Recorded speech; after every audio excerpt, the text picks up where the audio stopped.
आज हम बात करेंगे बच्चों कि भारत के कौन कौन से ऐसे राज्य हैं जो कर्क रेखा से होकर गुजरते हैं। कर्क रेखा से संबंधित कौन कौन से राज्य हैं, तो आइए हम लोग देखते हैं। सबसे पहले हम मैप में देखते हैं। आपको दिख रहा है बच्चों, ये भारत का मैप है, इंडिया का मैप है और ये कर्क रेखा है। तो कर्क रेखा है क्या?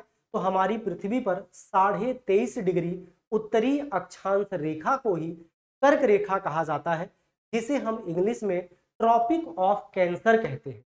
इससे होकर कितने राज्य हैं बेटा? ये कितने राज्यों से होकर गुजरती है? तो 8 राज्यों से होकर यह कर्क रेखा गुजरती है।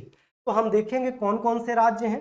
Gujarat, Rajasthan, Madhya Pradesh, Chhattisgarh, Jharkhand, waste Bengal, Tripura and Mizoram. ये राज्य हैं बेटा जो कहां से होकर गुजरते हैं? इंडियन स्टेट से होकर गुजरते हैं। अगर हम आगे बात करें बच्चों, इसको क्रम से देखें पश्चिम से पूर्व, तो जैसे मैंने आपको बताया है सेम टू सेम वैसे ही आप याद रखना। गुजरात, राजस्थान, मध्य प्रदेश, छत्तीसगढ़, झारखंड, पश्चिम बंगाल, त्रिपुरा एंड मिजोरम। इसको इसी तरीके से आपको याद रखना है। कुछ इससे रिलेटेड और इंपॉर्टेंट फैक्ट की अगर हम बात करें तो आप लोग इसको याद रखना। पहला क्या है? कर्क रेखा भारत को लगभग 2 बराबर भागों में बांटती है।